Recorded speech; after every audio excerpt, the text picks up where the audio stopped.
Imagine this. You're soaring above a breathtaking landscape, your drone humming steadily, capturing stunning footage just like you always do.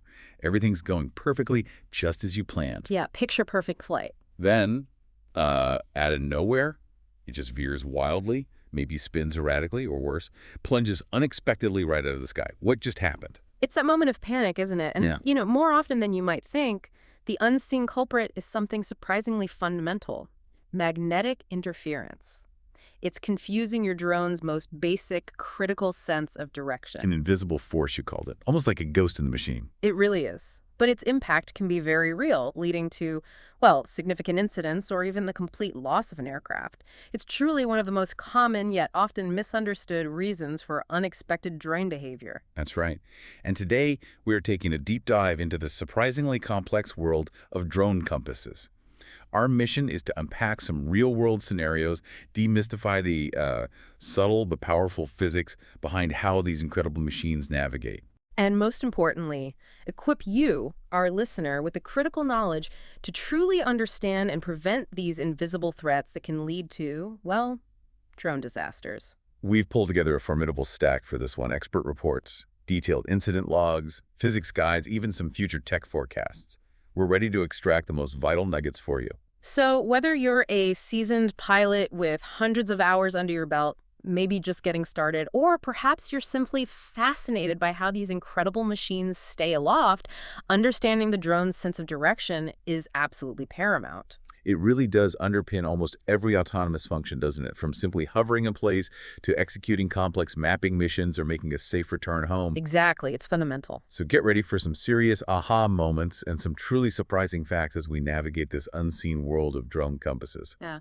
All right, let's unpack this. First up, what exactly is this invisible navigator, and why is it so incredibly critical to every single flight? Okay, so at its core, a drone's compass isn't that old school needle on a pivot you might be picturing, from a scout manual. Right, not the pocket compass. No, we're talking about a digital, highly sophisticated three-axis sensor called a magnetometer. Now, this little device is designed to detect and measure the Earth's magnetic field, but in 3 dimensions, along the X, Y, and Z axes. So it's doing much more than just pointing north. It's sensing that magnetic field in 3D space, which then allows the drone's onboard flight controller, its brain basically, to calculate its precise heading. Exactly. It's heading that's the direction the drone is actually pointing relative to magnetic north. It's like a super sophisticated version of that floating needle, Yeah, but it also understands its own tilt, right? Whether it's pitching forward or rolling sideways. precisely. And this precise measurement is exactly where magnetic interference becomes the primary and honestly the most insidious threat. Okay, define that for us. Magnetic interference. Simply put, magnetic interference is any disruption to that compass, the magnetometer, from nearby metal objects or electromagnetic fields. So in plain English, it's just when metal or electronics mess with your drone's sense of direction. Right. It makes the drone think it's facing one way when it's actually pointed somewhere else entirely. And that can be disastrous because the drone's flight algorithms rely completely on that heading for nearly every single maneuver. And these sources of interference, wow, looking at the reports, they're practically everywhere. Oh, they really are. We're talking large metal structures like bridges, vehicles, obviously, scaffolding on a construction site, even a stack of shipping containers in an industrial yard. Power lines are huge culprits too, radiating those electromagnetic fields. And even reinforced concrete, with all the rebar inside, that can seriously throw things off. And it's not just external stuff. Your own smartphone, a multi-tool on your belt, or even other electronics on the drone. That's a big one. Heavy payloads, high-powered video transmitters, maybe some modded parts you've added yourself. They can all generate their own magnetic fields. We found a good mnemonic for EMI, electromagnetic interference. EMI equals electronics might interfere. That's a great one to keep in mind. It's a constant, vital reminder that these invisible forces are always a consideration, even from within the drone itself.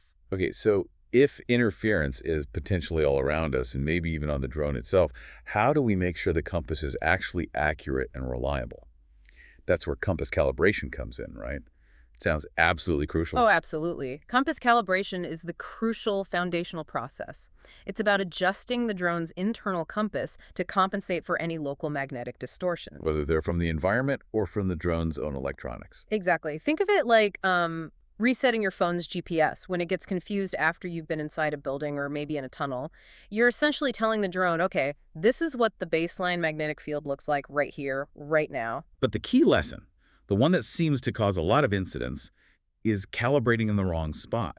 That's the killer. Calibrating right next to a giant metal object, or even on what looks like an innocent concrete pad, but it's full of rebar, you lock in bad data. So the drone thinks it's facing one way, but it's actually turned another. Precisely.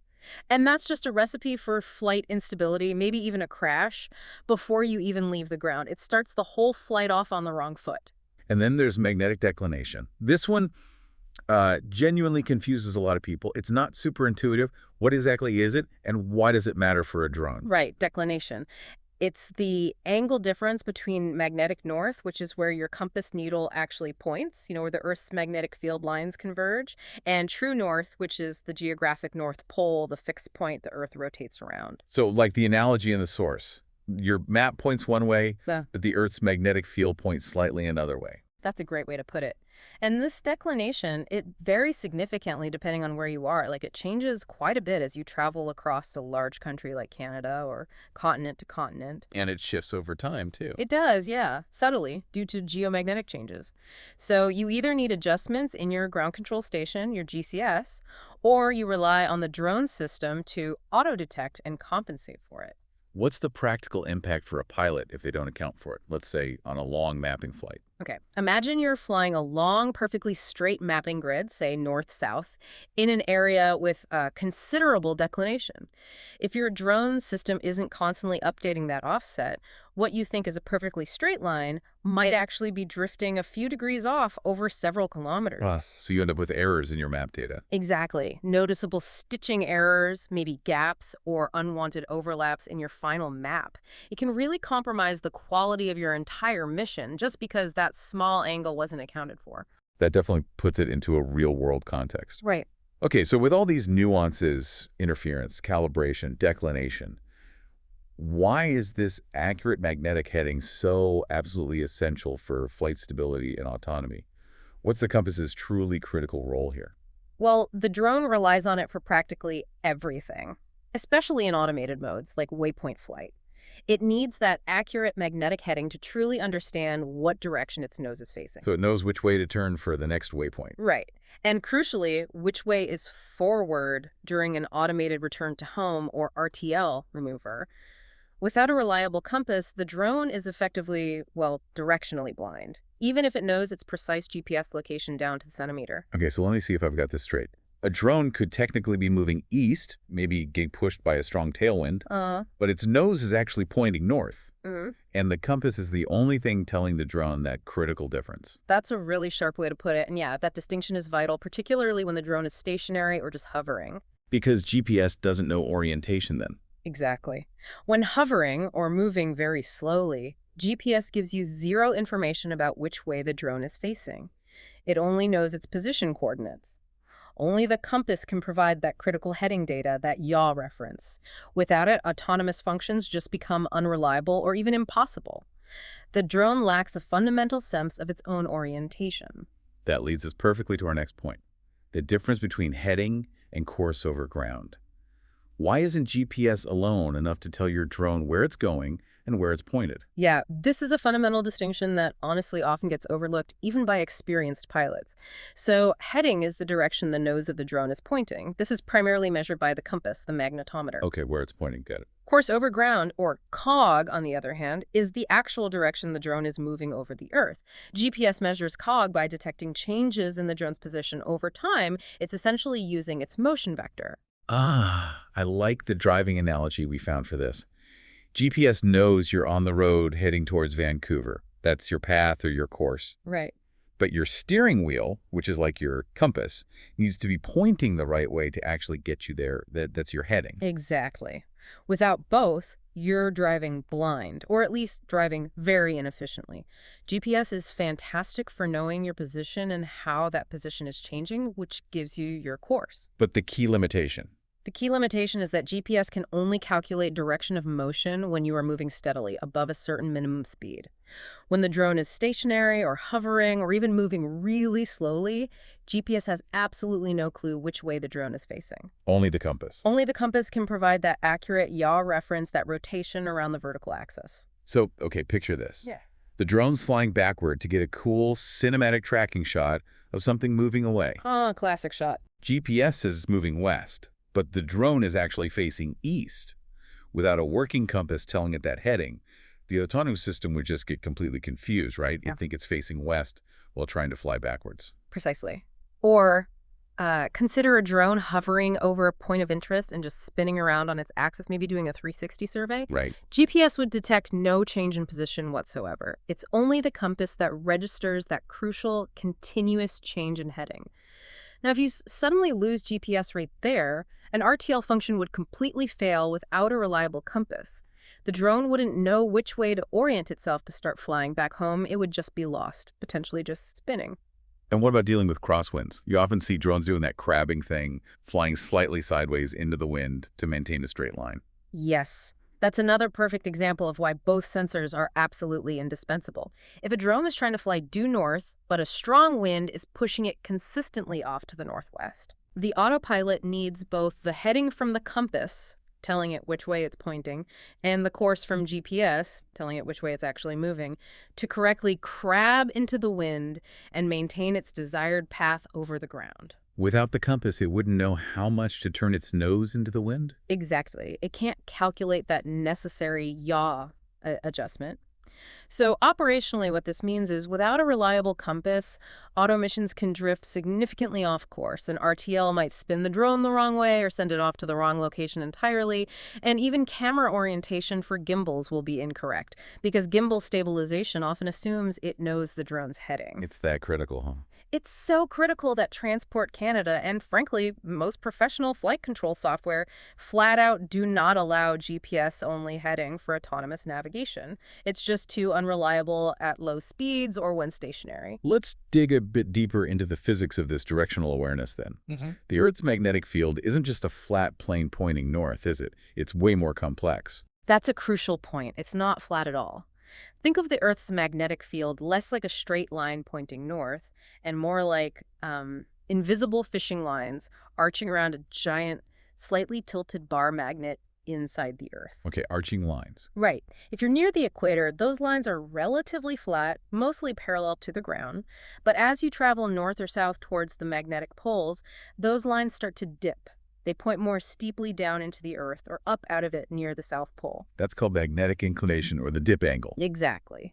Now, your drone's sophisticated 3-axis magnetometer isn't just trying to find north on a flat plane. It's trying to accurately measure the strength and direction of these magnetic fishing lines in all 3 dimensions, X, Y, and Z. And here's the tricky part. The really tricky part is, if your drone pitches its nose up or rolls sideways, the software in its inertial measurement unit, the IMU, has to constantly correct those raw magnetometer readings. It has to figure out how much of the magnetic field it's detecting is due to its heading versus how much is due to its tilt. Because tilting could look like turning if you're not careful. Precisely. Without those precise software corrections, it could easily confuse, say, tilting its nose up with turning slightly to the left. And that leads to unpredictable, potentially dangerous flight paths. So, just to clarify, heading, in this context, refers specifically to rotation around the z-axis that's yaw. Pitch and roll don't change your heading, but they absolutely change how the magnetometer perceives the Earth's 3D magnetic field. It sounds like there's a lot of jargon that can get confusing here, especially when you're digging into flight parameters. We've got heading, course over ground, track, bearing. Could you just quickly nail down those distinctions one more time for us? Sure thing, yeah. It's easy to mix them up. So heading, that's the direction the nose of the drone is pointing, measured by the compass. It's the drone's orientation. Okay. Nose, direction, heading. Course over ground, Kaikok. That's the actual direction the drone is moving over the Earth, measured by GPS based on its path. That's its direction of travel. Got it. Actual movement, Aiko. Track. That's the actual path flown over the ground, including any drift from wind or other factors. It's usually derived from the GPS trail and often used for post-flight analysis. Think of it as the historical path. Path history, track. And bearing, That's the direction to a specific target, like a waypoint, from the drone's current position. This uses both compass and GPS data because it's a relative direction. Direction to target, bearing. Okay, that helps clarify things. Understanding those precise distinctions is key to avoiding common misconceptions, right? Like assuming heading to the waypoint means the drone is always directly facing it. Exactly, which is often not the case, especially with wind or specific flight maneuvers. So if the worst happens, and both GPS and the compass somehow fail, some advanced drones might try to rely on an inertial navigation system, or INS, using the gyros and accelerometers from the IMU. But our sources point out that INS drifts really fast without external corrections. You've hit on a critical point there. The IMU, with its gyros and accelerometers, is great for providing very accurate short-term motion data, how much it's rotating or accelerating right now. It can fill in the tiny gaps between GPS and compass readings. But it accumulates errors. Massively. It relies on integrating tiny changes in motion over time, and even minute errors in those measurements add up incredibly rapidly. Without the periodic, absolute corrections from both GPS for its precise position and the compass for its absolute heading, the INS would drift wildly off course. Its calculated position and orientation would become completely inaccurate within seconds, literally. So it really reinforces why both GPS and the compass are so indispensable. They constantly correct each other, providing that absolute reference. Absolutely. One tells you where you are and where you're going, GPS. The other tells you which way you're facing, compass. Together, they provide the comprehensive, redundant picture needed for stable flight and complex autonomous missions. Without both working properly, you're essentially flying blind, or at least with rapidly degrading data that quickly becomes useless. Okay, now let's get into the real-world implications. We've gathered some truly eye-opening scenarios where drone compasses went wrong, often with, well, catastrophic results. These examples really highlight common mistakes and environmental traps that can snag even experienced pilots. Let's start with calibration blunders, because locking in bad data from the start seems like the most preventable, yet maybe the most frequently overlooked problem. It really is. A classic example from the incident logs is the calibrated on the tailgate crash on takeoff scenario. Picture this. Sarah, a seasoned pilot out in rural Alberta, setting up her DJI Mavic 2 Enterprise for a substation inspection. Okay. She goes through her usual routine, chooses the tailgate of her pickup truck as her calibration spot seemed solid, convenient, off the damp ground. But what she didn't account for was the metal frame toolbox she'd stowed underneath the tailgate, inside the truck bed. Out of sight, out of mind. Exactly. But as she did the calibration spin, that hidden metal was subtly warping the Earth's magnetic field right there. It told her drone's compass it was oriented one way when it was actually, well, fundamentally wrong. So what happened on takeoff? The moment she launched, the Mavic didn't just drift. It violently pitched and yawed, completely out of control, before slamming hard into a nearby fence. The flight logs later showed perfectly healthy motors, good GPS lock, but the compass readings. Pure chaos. Wow. The critical lesson there seems to be that magnetic interference doesn't need to be visible to be destructive. Absolutely. Even something as seemingly innocuous as a toolbox, a hidden manhole cover under some grass, or rebar buried under a patch of concrete can become a significant magnetic anomaly. For any professional, audit-ready operator, adding a specific calibration location check to your pre-flight checklist is just non-negotiable. That's a chilling scenario. Yeah. And here's another one that sounds equally frustrating. It calibrated fine, but the drone landed backwards. Ah, yes, the false positive. A pilot with a DJI Phantom 4 Pro calibrated near some scaffolding at a construction site. The GCS showed no warnings, everything looked perfectly fine, gave him the green light. Looked good to go. But during the return to home at the end of the mission, the drone came back to its launch point and landed a full 180 degrees the wrong way around. Classic case of a false positive calibration locking in a bad heading. The drone probably completed its mission okay because it was mostly in forward flight where GPS helps keep it on track. But its fundamental sense of home direction, its yaw reference for that final landing orientation, was completely skewed by the magnetic influence of that scaffolding during calibration. So the lesson is, don't trust the green light. Pretty much. You must visually verify the heading after calibration. Pick a known direction north using a physical compass or a known landmark and confirm that the drone's physical orientation on the ground matches what the GCS map is telling you. Don't trust the software blindly, especially when a critical sense like heading is involved. Verify, verify, verify. And it's not just big, obvious metal things or hidden toolboxes. There's this scenario where repeated compass anomalies were traced back to hidden metal fasteners in a landing pad. Yeah, this one's subtle but incredibly dangerous, precisely because it looks so innocuous. A team was using their standard issue landing pad, looked like fabric, perfectly safe, right? Yeah. But it had hidden metal rivets embedded under the surface. That metal was just close enough to the drone's compass during calibration and arming to subtly alter the local magnetic field.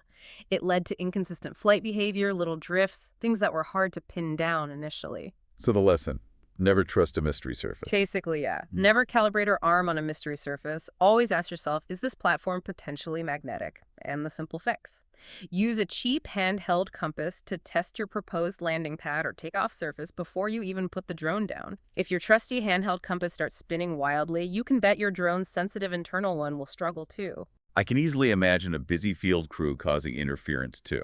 We have a scenario called field crew tool belt throws off compass. Oh, definitely happens. A pilot was calibrating their DJI Phantom 4 RTK, doing everything perfectly by the book. But as often happens on a busy job site, another crew member, wearing a heavy tool belt loaded with wrenches, pliers, other metallic tools, just inadvertently walked past the drone during its calibration rotation. Didn't even think about it. Nope.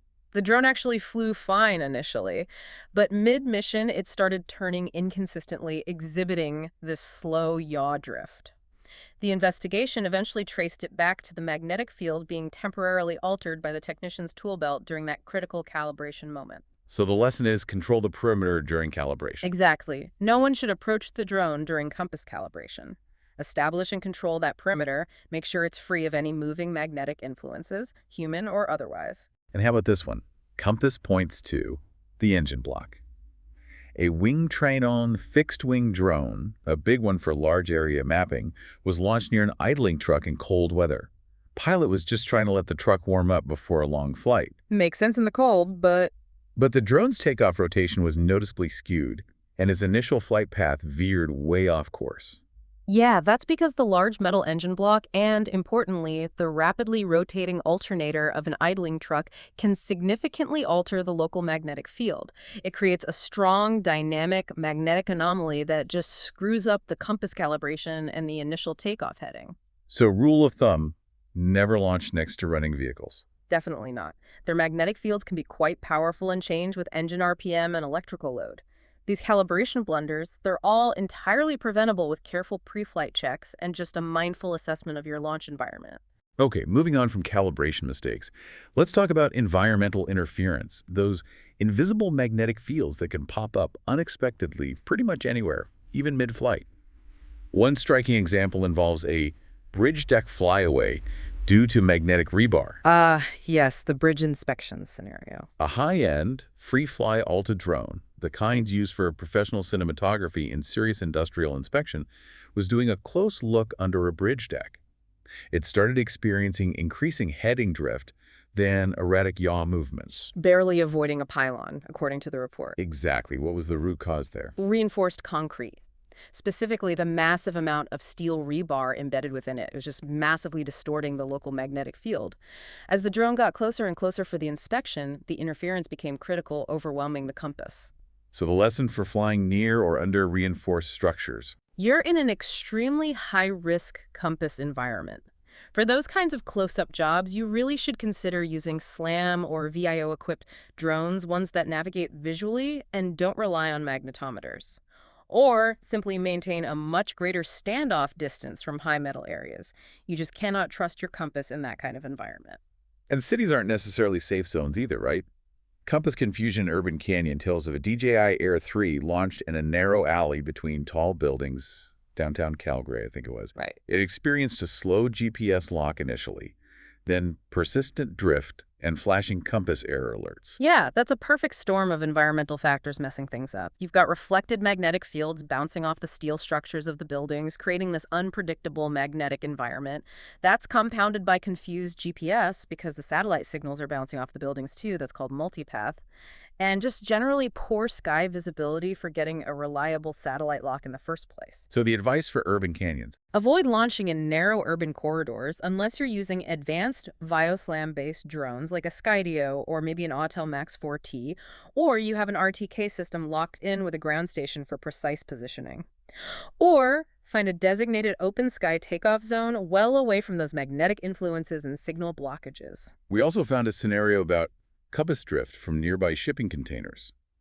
A Matrix 300 RTK, a really robust industrial drone, launched from an industrial yard with several rows of stacked metal shipping containers nearby. Common setup. It experienced slow yaw drift right on takeoff, and then its return to home landed it a significant 10 meters off its original launch point. Yeah, this just highlights how launching within these metal corridors or near large metal masses introduces invisible compass hazards. Yeah. Even if your GPS signal looks strong and your immediate takeoff area looks clear, the compass picked up distortion from those massive steel containers nearby. And that led to a misaligned heading that just accumulated error over the flight. Exactly, resulting in that misaligned RTL. The takeaway is always pick open-air launch zones well away from large metal objects, even if your GPS signal strength looks perfect. Remember, the compass is evaluating the magnetic field, not satellite signals. And interference isn't just a pre-flight or takeoff problem. It can absolutely happen mid-flight, right?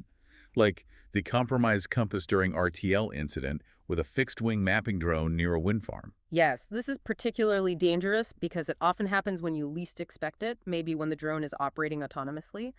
In this case, during an autonomous return-to-home sequence triggered by low battery, this fixed-wing drone started getting critical compass variance alerts as it flew near the large metal turbines of a wind farm. And the RTL path veered. It veered erratically, and ultimately, the drone crashed right into one of the towers. Those large metal turbine frames and the generators inside can cause significant heading drift and outright compass corruption mid-flight, not just during calibration near them. So you always have to assess the entire flight path for RTL risks. Absolutely.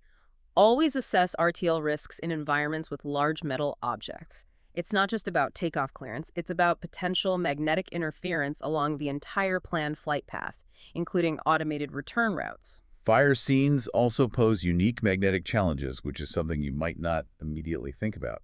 Magnetic debris at a fire scene. Right. This case involved a DJI Matrix 30T mapping damaged power poles after a wildfire. The crew kept encountering repeated compass errors whenever they flew near burnt electrical transformers and other melted metal debris scattered on the ground. They had to move quite far away. Yeah, they had to move their operation about 50 meters away before they could get a reliable, stable compass reading and continue the mission. So what's the critical lesson for emergency response or post-incident mapping crews? Don't assume all post-incident sites are magnetically neutral just because the fire is out. Burnt transformers, melted structural steel, even certain types of burnt earth can retain residual magnetism or be highly ferrous, acting as powerful, localized magnetic anomalies. So scout the site first. Always. Use a handheld compass or your GCS's compass variance test function to scout the site before arming your drone. If your handheld compass starts wildly spinning or consistently points the wrong way in a certain area, your drone's sophisticated sensors will almost certainly struggle there too. Okay, so far we've covered external interference and calibration issues. But what about the drone's own hardware causing problems? Internal EMI and hardware changes. The hidden drifters seems to cover this. There was a case of internal EMI from aftermarket payload on a heavy-lift hexacopter. Yeah, this specific heavy lifter was equipped with a custom-built, really high-powered LED array for a nighttime film shoot. It started exhibiting significant compass drift mid-flight. The errors began shortly after the powerful LED system was activated. So the LEDs themselves caused the interference. It seems so. The high current draw and the internal electromagnetic fields created by those powerful LEDs simply weren't present during the pre-flight calibration when the LED system was switched off. So the magnetic environment changed mid-flight. Exactly. The lesson is, internal components, especially those that draw significant power or generate their own electromagnetic fields, can interfere with the compass after takeoff, not just during the calibration phase. So always test new payloads for interference. Always test new payloads. And crucially, power up everything. All payloads, lights, video transmitters, any accessories that will be running during the flight before you start the compass calibration process. If you calibrate with them off, then turn them on mid-flight. You're introducing a new, uncompensated magnetic field right next to your compass. And even something as simple as a battery swap can cause problems. The battery swap drift without recalibration scenario with a DJI Mini 3 Pro. Yeah, you might think swapping a battery is completely harmless, just replacing one identical component with another. But sometimes it can be enough to subtly alter the internal magnetic field of the drone. How's that? Maybe the new battery has slightly different internal wiring, or sits just a fraction differently, or has a slightly different electrical characteristic. In this case, after a perfectly successful first flight, the pilot swapped batteries, but probably eager to get back in the air quickly, skipped doing a recalibration. And the result? The drone then showed this slow spiral drift and, interestingly, incorrect gimbal targeting, meaning the camera wasn't pointing exactly where it was supposed to be pointing. So even minor electrical or mass changes can matter. They potentially can, yes. Even seemingly minor changes from a different battery or a slightly different connection might alter the EMI field just enough to affect that sensitive compass. The best practice is pretty clear. Always recalibrate after swapping batteries or payloads, especially if they are of a different type model or have potentially different internal characteristics. It's a small step, takes maybe 30 seconds, but it prevents potentially big problems. It sounds like some drones, particularly maybe more advanced or open source ones, can sometimes even compensate for a complete compass failure. There's this fascinating scenario where the IMU saved the flight after compass failure for a Pixhawk-based quadcopter. That's right. In that specific case, EMI electromagnetic interference from a newly installed crop sensor actually triggered a hardware fault in the compass module mid-mission, rendering it completely useless. So the compass just died. Effectively, yes. But the autopilot, which was running sophisticated open-source firmware like ArduPilot or PX4, detected the failure, entered a pre-programmed compass failover mode, and managed to rely solely on the IMU, the gyros and accelerometers, and the GPS signal to complete the return flight and land safely. How is that possible without the compass heading? It was possible because it had a really clean, strong GPS signal, a very well-calibrated IMU, and it was flying in a low-vibration environment. These factors allowed the inertial navigation system calculation using just IMU and GPS to remain accurate enough for long enough to get home. What's the takeaway from that? Don't worry about the compass. No, definitely not. It underscores the importance of knowing your drone's specific failover protocols. While some systems, especially open source ones, might have robust INS plus GPS-only fallback capabilities, they absolutely require that clean GPS signal, low vibration, and a perfectly calibrated IMU to work effectively. It's not a given on every flight, and it's certainly not a reason to ever ignore compass warnings. It's really a last resort safety feature, not a replacement for a healthy compass. What about flying at higher altitudes? Does that impact the compass? It's not something I'd immediately think of as a magnetic issue. It actually can, yeah. The slow heading drift after high-altitude launch scenario involved an Autel EVO Max 4T launched from a remote mountain ridgeline, pretty high up. Okay. During its mapping mission, the drone began to slowly rotate and yaw, just a subtle, slow spin. It was especially noticeable during slow flight segments. Post-flight logs confirmed there was an increasing heading error accumulating over time. What caused that? It seemed to be a complex combination of factors. The thinner atmosphere at high altitude can subtly affect how the magnetic field is perceived or measured. There could also be increased effects from solar radiation. And critically, in this case, the launch site was close to a known, naturally occurring geomagnetic anomaly zone shown on geological maps. So extra precautions for high-altitude operations. Definitely. Recalibrate before launch, even if you haven't changed locations much. Continuously monitor heading performance during long flights, looking for that slow drift. And it's worth consulting geological surveys or, here in Canada, the Natural Resources Canada magnetic anomaly maps for known local distortions in your flight area. It just adds another layer of pre-flight planning complexity. So even if the ground control station app shows green status, meaning everything looks fine, the compass could still be significantly wrong. That's quite alarming, like in the compass wrong, but GCS showed green scenario. Yes, that's a really crucial and often misleading point for pilots. In this case, a DJI Matrix 210, a very common industrial workhorse, despite getting a green status and no obvious warnings on the controller screen, was flying erratically when trying to follow autonomous waypoints. It wasn't following the plan. Not accurately. The post-flight analysis revealed its compass was consistently off by about 15 degrees the whole time. The problem was, This 15-degree deviation was still just within DJI's automated internal threshold for what the system considered acceptable compass variance before triggering a visible warning. So the software threshold was too lenient for the mission. Exactly. The lesson is, don't trust the software status blindly, especially that simple green light. Automated thresholds can sometimes be too lenient for the level of precision you actually need for your specific mission, like accurate mapping or inspection. So what should pilots do? Always use visual heading tests before takeoff. Physically turn the drone to face north, using a real compass or landmark, and see if the GCS map indeed shows the drone pointing north. Cross-reference with GCS compass variance logs if your software provides them, or look at heading versus GPS path overlays after a short test hover. Basically, if your gut feeling says something is off with the drone's orientation or movement, investigate further. Don't just rely on the green light. Finally, let's touch on human factors, pilots ignoring warnings or misconfiguring systems. This seems like the most preventable category of problems, yet it appears surprisingly often in the incident reports we reviewed. The most basic one: pilot ignores compass variance warning. This is critical and unfortunately all too common. We saw a case where a pilot surveying near a rail yard got a clear compass error warning flashing on their DJI Inspire 2 controller. And they just dismissed it. They dismissed it as a false alarm, maybe something they'd seen before that went away, or just a temporary glitch. They assumed it would self-correct or wasn't serious. Yeah, the outcome. The drone launched, immediately spiraled wildly out of control, and crashed hard into a stationary railway boxcar. The root cause was clearly strong electromagnetic interference from the rail tracks themselves and possibly nearby electrical transformers. The lesson seems painfully obvious there. Absolutely. Never, ever ignore compass variance alerts. Treat them as hard stop red flags. Do not fly. Move your launch location well away from the suspected interference, recalibrate in a clean area, verify the heading visually, or simply postpone the flight. Your drone is literally screaming at you that it's lost its fundamental sense of direction. Listen to it.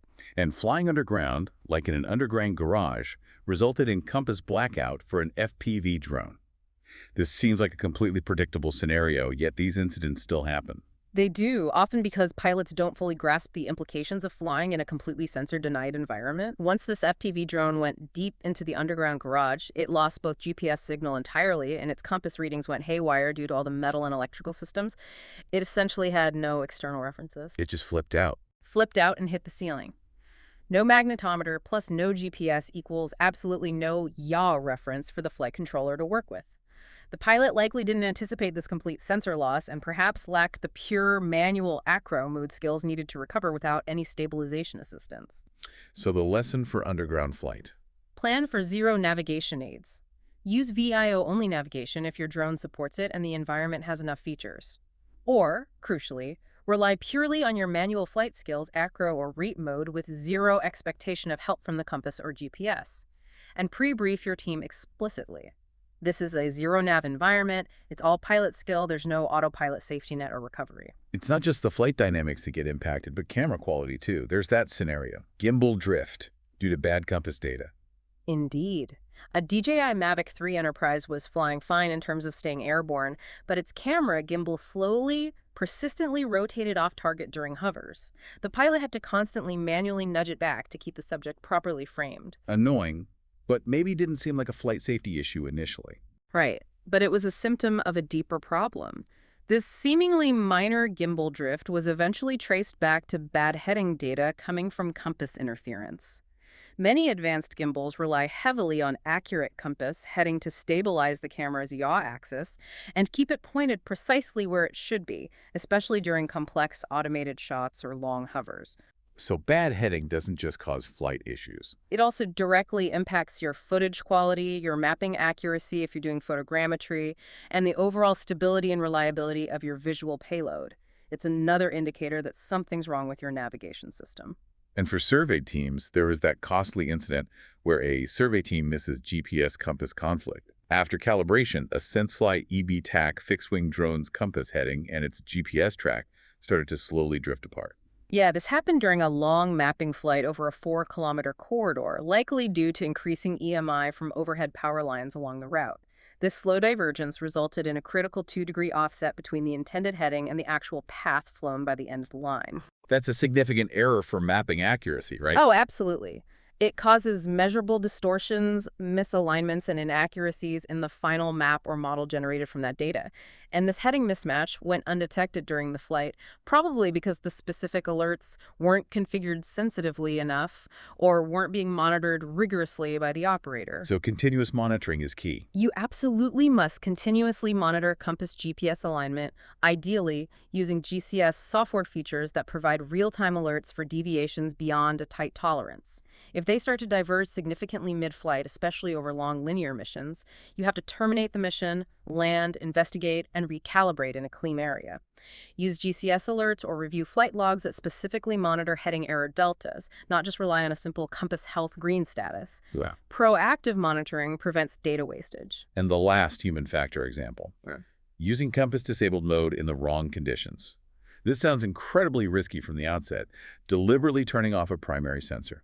It is exceptionally risky and should only be done by experts in very specific circumstances with full awareness of the implications. In this case, an Ardupilot-based quadcopter was attempting an indoor warehouse modeling mission. The pilot had deliberately disabled the compass, intending to rely solely on GPS plus vision-based navigation, VIO. What went wrong? Inside the metal-filled warehouse, GPS reception was predictably degraded due to signal reflection and blockage. And the vision inertial odometry, the VIO system, either wasn't properly tuned for that specific indoor environment or simply couldn't cope with the lack of distinct visual features or rapid movements. So the drone lost its way. Completely. It quickly lost its position lock, veered uncontrollably, and hit a forklift. The lesson is crystal clear. If you are flying with the compass disabled, you must have absolutely rock-solid alternative navigation. That means excellent GPS RTK lock if outdoors, or properly tuned and environment-suitable VioSlam mapping indoors. And you need superior manual mode fallback skills because you've removed a fundamental layer of stabilization. It's not a setting to be enabled casually without extreme caution, thorough testing, and robust backup plans. Okay, so we've seen a whole range of potential pitfalls, from calibration mistakes to environmental traps to hardware issues and human error. What are the key mitigation strategies? What are the pro-pilot practices people need to adopt to truly master their drone's direction and ensure safe, successful missions? All right, let's break down the positive actions. It really all starts with the core calibration protocol. This is the absolute foundation of safe flight. And honestly, it cannot be overstressed. Always, always calibrate in an open, metal-free environment. So repeat the don'ts. Definitely worth repeating. Not on tailgates. Not near chain link fences or metal railings, not under power lines, and certainly not right beside large steel-reinforced buildings or running vehicle engine blocks. Think wide open field, grassy area, far from any potential sources of interference. That's your ideal calibration spot. And recalibration isn't a one-and-done thing at the start of the day, is it? Absolutely not. You really need to redo the calibration after moving locations significantly. Even what seems like a minor move, say walking 100 meters to a different launch point on a large site, can change the local magnetic environment. And after changing hardware. Yes, definitely redo it after adding or removing components like payloads or even swapping batteries, especially if they might impact the drone's electrical characteristics or its magnetic signature. And obviously, never calibrate near known interference sources that you've identified during your site survey. If you know there's a big chunk of metal nearby, don't calibrate there. Okay, beyond the calibration process itself, what about the pre-flight checks and verification steps? Trust, but verify, right? Exactly. First, integrate a specific line item, calibration location check, into your standard pre-flight checklist. Make it a conscious step. Second, after you perform the calibration, always visually verify the heading. How do you do that reliably? Turn the drone physically on the ground to face a known direction, maybe true north if you have a physical compass reference, or align it precisely with the distinct distant landmark visible on your GCS map. Then, confirm that the drone icon's orientation on the GCS screen matches exactly. This simple check catches bad calibrations before you take off. And using external tools. Yes, use a simple handheld compass or the compass variance test feature in your GCS, if available, to scout potential launch sites for hidden magnetic debris or other interference before you even start the calibration process. Find the magnetically quietest spot available. And power up everything first. Crucially, yes. Before calibrating, power up everything that will be active during the flight payloads, high-powered radios, strobes, cameras, everything. This ensures the calibration accounts for their combined internal EMI signature right from the start. And it's not just about pre-flight, but monitoring during the flight too. How do you respond if something seems off in the air? Right. Continuously monitor the compass GPS alignment during flight. Many GCS applications actively compare these two data streams and will flag deviations if they start to disagree beyond a certain threshold. Pay close attention to those alerts or indicators. For audit readiness, documentation is key too. Absolutely. For professional operations, validating that compass GPS alignment before each flight and logging or screenshotting those pre-flight readings is crucial evidence of due diligence. Also, document the reason for any calibration you perform, whether it was relocation, adding a new payload, suspected interference, or just routine procedure. And if you encounter problems mid-flight, Treat all compass variance alerts, no matter how brief, as hard stop red flags. Don't just brush them off. If you suspect compass failure or see unexplained mid-flight drift or yawing, be prepared to switch immediately to a more manual flight mode, like attitude mode, or even full manual acro if you have the skills. Maintain strict visual line of sight, VLOS, land safely as soon as practical, and then investigate thoroughly using the flight logs back on the ground. and watch the gimbal. Yes, monitor for that unexplained gimbal yaw drift during hovers. It's often a subtle but very clear early warning sign of bad heading data, indicating an underlying compass issue even if the main flight controller hasn't flagged a critical error yet. And obviously, specific environments demand specific operational considerations. Indeed. For those really high EMI zones like electrical substations, close proximity to radio towers, or inside heavily reinforced concrete structures, seriously consider upgrading your fleet to drones with dual GPS heading systems or robust SLAM VIO capabilities. Or the simplest solution might just be to maintain a greater standoff distance from those high metal areas. Urban canyons. Avoid launching in narrow urban corridors entirely unless you're using those VioSlam-based drones like Skydio or Telmax 4T, or you have a solid RTK system locked with a ground station, or you can find a designated open sky takeoff zone well clear of buildings and interference. Underground operations. Plan meticulously. Assume zero GPS and zero reliable compass. Rely on VIO-only navigation if available and suitable for the environment, or pure manual piloting skills. Accurate mode. And again, pre-brief your team. Zero nav environment, all pilot skill, no autopilot safety net. Return to launch padding needs thought too. Definitely. Always assess the entire planned RTL path for risks, especially in environments with large metal objects like wind farms or antenna towers, where mid-flight compass corruption could occur along that automated return route when you might not be actively monitoring it. High altitude flights. Recalibrate the compass before launch, diligently monitor heading performance for drift during long flights, and check those Natural Resources Canada, or equivalent, magnetic anomaly maps for known geological magnetic weirdness in your area. And finally, regulatory compliance is not optional. Absolutely not. Remember, Transport Canada's CARS Part 9X, specifically sections 901.25 on operational procedures and 901.27 on pre-flight inspections, and the guidance in TP 15263 specifically mandate that pilots understand electromagnetic interference, proper compass calibration procedures, and the dependencies within their drone's navigation system. This isn't just about flying well. It's a regulatory requirement for safe, legal operation and a crucial element for professional accountability, especially if something goes wrong. It's abundantly clear that the drone compass, while maybe not the flashiest sensor on the aircraft, is really the hidden MVP of drone navigation. It's fundamental. But how has its role evolved over time? And perhaps more excitingly, what does the future hold for drone navigation systems? Are we moving beyond the simple magnetic needle? It's a great question. Let's start with a quick look back, a brief history of compass use in RPAS, remotely piloted aircraft systems. In the really early days, say pre-2019, before the major regulatory overhaul in Canada. The Wild West era. Kind of, yeah. Compass calibration was largely what we'd call tribal knowledge. It was passed around somewhat inconsistently through online forums, YouTube tutorials. There wasn't any formal, standardized guidance from Transport Canada or other regulators. Consequently, crashes due to heading drift were pretty common, but often poorly understood. People might just say, the drone went crazy without really digging into the compass aspect. Then came CARS Part 9X in 2019, which really formalized RPAS operations here in Canada. That must have been a significant turning point for compass understanding, putting it front and center. It absolutely was. That marked a huge shift. Compass understanding became a formalized and mandatory part of the official knowledge requirements for pilots under sections 901.25 and 901.27. And the associated guidance material, TP15263, explicitly introduced the need to understand electromagnetic interference, proper compass calibration procedures, and those complex dependencies between different navigation sensors. So pilots were now required to know this stuff. Exactly. It moved from being optional good practice, learned through trial and error, often expensive error, to a baseline regulatory requirement for getting your pilot certificate. And in more recent developments, say from 2022 up to now 2025, what trends have we seen? Well, TP15263 has seen updates that further clarify different sensor types and their roles, moving beyond just the generic term compass.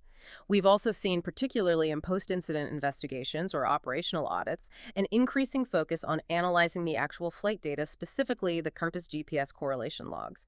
It's no longer enough to just say my compass was green. Regulators and investigators want to see the data proving navigation integrity. And sensor fusion. Right. Greater sensor fusion in newer, more advanced drones is becoming standard. These systems cleverly combine multiple sensor inputs, compass, GPS, IMU, barometer, sometimes vision sensors, to create a more robust navigation solution. This helps mask or compensate for temporary bad compass readings, making the drone appear more stable and reliable. But, and this is important, the underlying risks of magnetic interference still remain. It just means you might not get a glaring warning as early because the drone is working harder behind the scenes, using other data streams to essentially override or downweight a potentially faulty compass reading. The problem might still be there, just hidden. So looking forward, what emerging technologies are actively reducing our reliance on the traditional magnetic compass, or at least making systems much more robust against its weaknesses? Okay, this is where things get really exciting. One major trend is sensor fusion, but now powered by AI and sophisticated calibration filtering. Modern autopilots are increasingly using artificial intelligence and machine learning algorithms to intelligently weigh and combine data from all the available sensors, compass, multiple GPS constellations, IMU, barometer, vision sensors to resolve conflicts in real time. So the AI can actually learn to detect interference. Exactly. AI can learn to recognize the signature patterns of different types of interference and then dynamically autocorrect, compensate, or even temporarily ignore the compass data if it deems it unreliable, relying more heavily on other sensors. This significantly reduces the burden on the pilot, minimizes those annoying false alarms, and makes the overall navigation solution much more resilient and trustworthy. That sounds like the drone is getting dramatically smarter about diagnosing and correcting its own internal compass issues, even without the pilot having to manually intervene. Precisely. Another huge leap forward, especially for certain environments, is visual inertial odometry, or VIO, and SLAM, which stands for simultaneous localization and mapping. How do those work without a compass? These systems primarily use onboard cameras, often combined with IMU data, to estimate the drone's heading and position by visually mapping its immediate surroundings in real time. It builds a 3D map as it flies and tracks its movement within that map. And the key advantage. Crucially, VIO and SLAM don't rely on GPS signals or the Earth's magnetic field at all. This makes them absolutely perfect for navigating in environments where compass and GPS fail. Think indoors, inside tunnels, under bridges, within complex metal structures, or anywhere GPS is denied or unreliable. Skydio drones are probably the most well-known example of a platform that heavily leverages this VIO technology for truly autonomous flight and obstacle avoidance. What about the high-precision GPS systems, like RTK or PPK? We often hear about them for achieving centimeter-level positioning accuracy, but they also play a role in heading determination, right? Right. Absolutely. RTK, real-time kinematic, PPK, post-process kinematic, and specifically dual GPS heading systems are advanced positioning solutions that utilize two separate GPS antennas, usually mounted a fixed distance apart on the drone. Two antennas. Why two? By precisely measuring the vector, the direction and distance between these two antennas, the system can calculate not only the drone's ultra-precise position, but also its accurate heading. This completely removes the dependency on the magnetic compass for heading information, and it works reliably even when the drone is stationary, unlike single antenna GPS. That's much better in high EMI zones. Far more reliable and robust, yes. Yeah. Especially in those high EMI zones like electrical substations, dense urban environments surrounded by steel buildings, or near large metal structures where a traditional compass would be highly unreliable. It's essentially creating a very accurate GPS-derived compass. And the resilience of GNSS, the global navigation satellite systems itself, is improving. It's not just about GPS anymore. No, definitely not. GNSS resilience is improving dramatically. Advanced receivers can now track multiple satellite constellations simultaneously: GPS, US, GLONASS, Russia, Galileo, EU, Beidou, China. They can also often detect and mitigate spoofing attempts, false signals, or jamming, or dynamically switch constellations if one signal becomes degraded or blocked.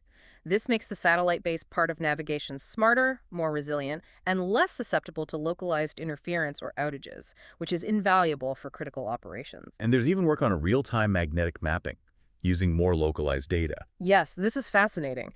Instead of relying on a generic global magnetic model, which might be years out of date or too coarse for a specific location, new systems are being developed that can potentially download highly localized magnetic field maps. These maps could be based on recent solar weather data and detailed ground anomaly readings for that specific region. So it allows for more accurate heading corrections. Exactly. Especially in regions known to have significant natural magnetic anomalies or highly variable magnetic fields due to geology. It's about tailoring the magnetic model to the specific operational area. This is truly getting into the cutting edge. And at the very early, almost futuristic stage, we have quantum magnetometers. These are potentially revolutionary, though still mostly in the lab or very high-end applications. Quantum magnetometers leverage principles of quantum mechanics to measure magnetic fields with extraordinary precision and sensitivity, and crucially, the promise is that they might require zero calibration whatsoever. Wow, zero calibration. Imagine a compass that just works perfectly all the time, completely immune to most common environmental interference.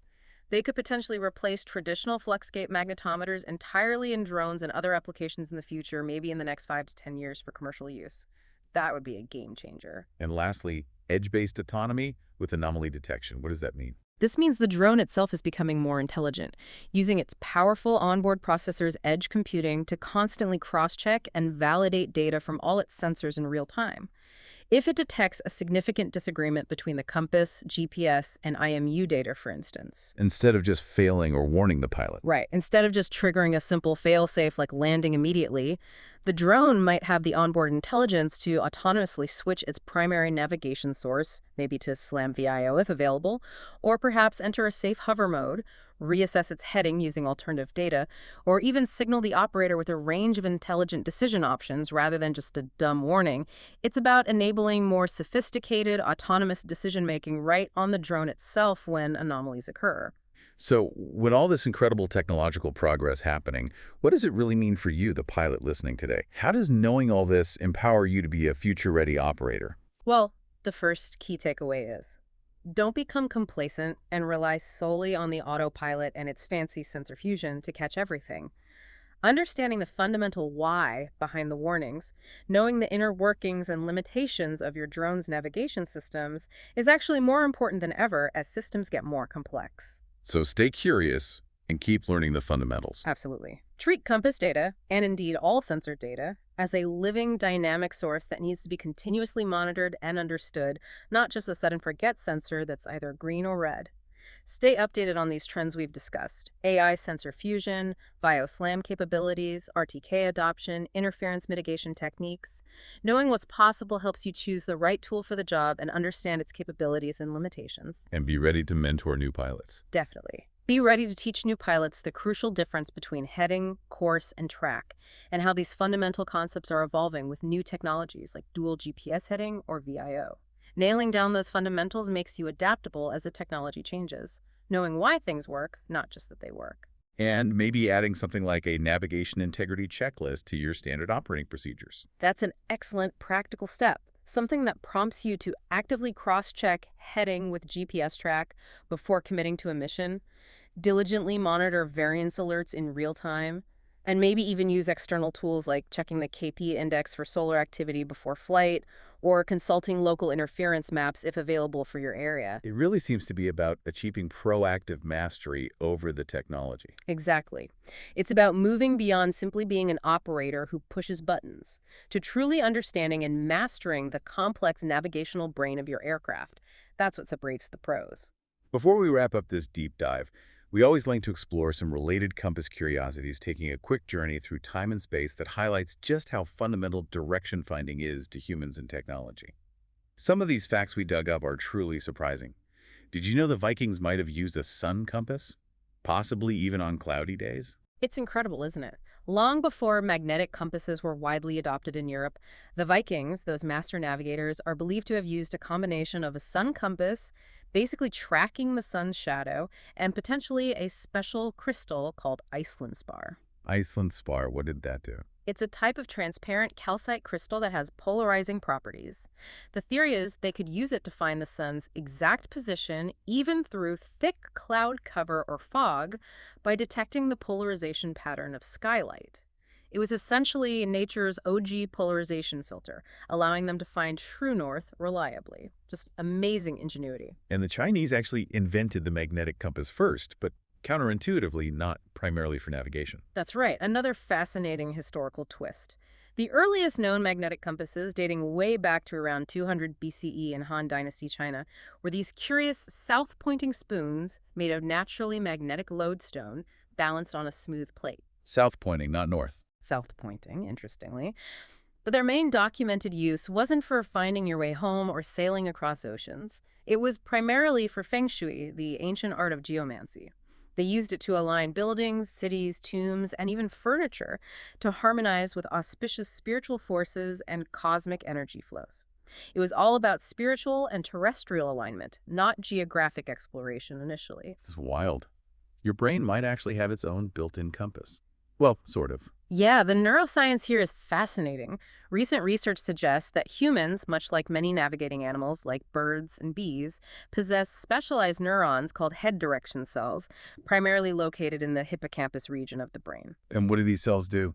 These cells selectively fire based on which direction your head is pointing relative to your environment. They actively contribute to your sense of spatial orientation and navigation. It's like your brain carries its own internal biological compass, though it's probably less reliable than your drone's after a long night out. Huh? Probably true. And here's a mind bender. The Earth's magnetic field actually flips its polarity. North becomes south.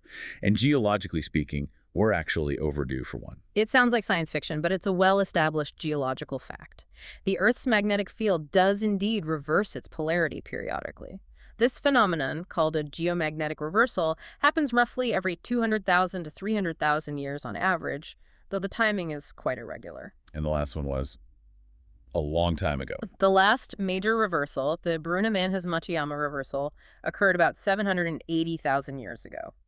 So yes, from a purely statistical, geological timescale perspective, we are technically overdue for the next one. If it flipped tomorrow, hypothetically, what would happen to our compasses? Well, the process takes thousands of years. It's not an overnight switch. But if it had flipped, all your drone compasses, your phone compass, your old hiking compass, they'd all permanently point the wrong way, towards the geographic South Pole instead of the North. That would certainly complicate things for future drone pilots relying on magnetism. It's quite the thought experiment. Definitely complicates things. And back to more immediate threats. Solar storms can actually scramble compasses mid-flight. This is a very tangible, real-world risk, especially at certain latitudes. They absolutely can, yes. Major geomagnetic storms, which are caused by massive eruptions from the sun like solar flares or coronal mass ejections hitting Earth's protective magnetosphere, can temporarily but significantly distort our planet's magnetic field. And the effect on drones. This distortion can cause wild, unpredictable heading swings in drone compasses, create disagreements between the compass and GPS readings, and sometimes even contribute to temporary GPS signal loss. There's a well-documented incident we found of an EBX fixed-wing mapping drone crashing up in northern British Columbia during a particularly strong KP7 solar storm. KP index? What's that? The KP index is a global measure of geomagnetic activity, rated on a scale from 0 to 9. Smart pilots, especially those operating at higher latitudes where the effects are stronger, routinely check the KP index forecast before flying. A KP index greater than 5 generally indicates a significant geomagnetic storm is in progress, posing a high risk to sensitive electronics and navigation systems like compasses and GPS. It's another environmental factor to consider. And thinking even further afield, a compass wouldn't even work the same way on Mars. That's correct. Unlike Earth, Mars doesn't have a strong global magnetic field generated by its core.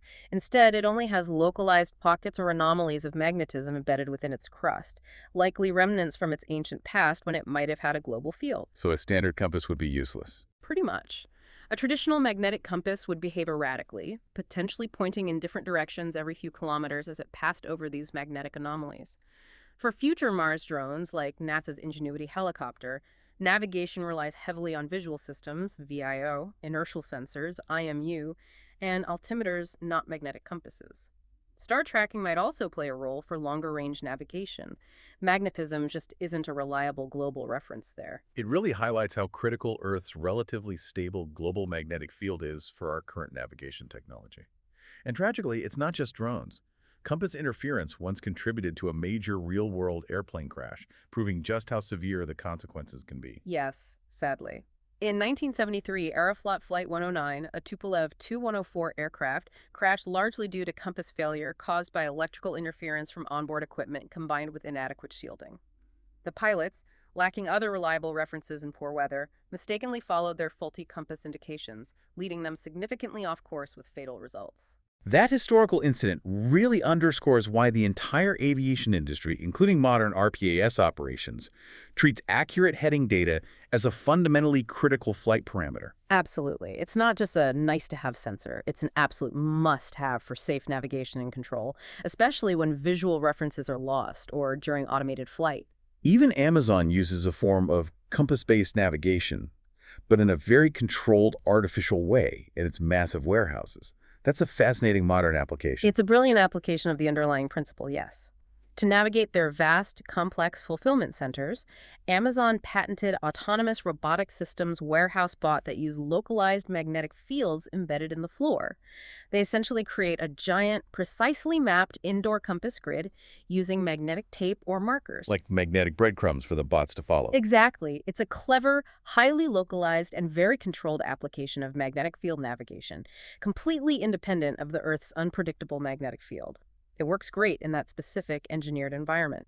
And finally, back to Earth's field. Magnetic north isn't the same as geographic north, and it actually moves significantly over time. That fact always blows my mind a little. It's true, and it's crucial for accurate navigation.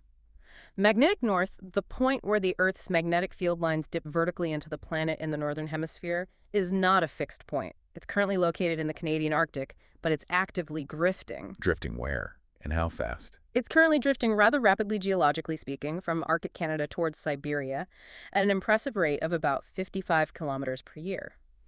This constant movement is precisely why compass headings always require a correction for magnetic declination, the angle between true north and magnetic north, and why that declination value itself changes slightly year over year for any given location. Our navigation systems constantly have to adapt to our dynamic planet. And just a bit of trivia. The beautiful compass rose, often seen on old maps, was that purely functional? Mostly decorative flair, actually. While it clearly indicated cardinal directions, the ornate starburst-like compass rose only became a standardized feature on nautical charts and maps around the 14th century. It served partly as a useful directional reference, but also largely as cartographic swag, a mark of quality and artistry, rather than being essential for the primary navigation task itself back then. Wow. We have truly taken a deep dive today, haven't we? From the fundamental physics of how your drone sees its direction in the world, through those sometimes scary real-world failure scenarios, to surprising historical tidbits and the cutting-edge technologies that are reshaping drone navigation right now. We really covered a lot of ground, but the core takeaway, I think, remains crystal clear. The health and accuracy of your drone's compass system underpins almost all aspects of drone autonomy and safe, reliable operation. It's not just some minor sensor you can ignore. It really is the hidden MVP, maybe the unsung hero, of your drone's complex navigational brain. Absolutely. And by understanding these scenarios we discussed, the underlying physics behind why they happen, and keeping an eye on the emerging technologies designed to mitigate these issues, you're not just becoming more informed, you're genuinely empowering yourself. Empowered to fly more reliably, maybe troubleshoot problems faster when they do crop up, and ultimately significantly reduce your operational risks. It's about moving towards that mastery we talked about. Exactly. Moving from simply operating the drone to truly understanding its subtle language of warnings, its sensor interactions, and its limitations. So here's a final provocative thought for you, our listener, to mull over. As drone technology continues its rapid advance, relying more and more heavily on complex AI and sensor fusion, what aspect of your drone's hidden senses might you be taking for granted right now? And reflecting on today's discussion, what new knowledge will you actively seek out next to truly master your machine's navigation and keep pushing the boundaries of safe, effective, and innovative flight? Keep exploring, keep questioning those assumptions, and fly safe. Happy flying.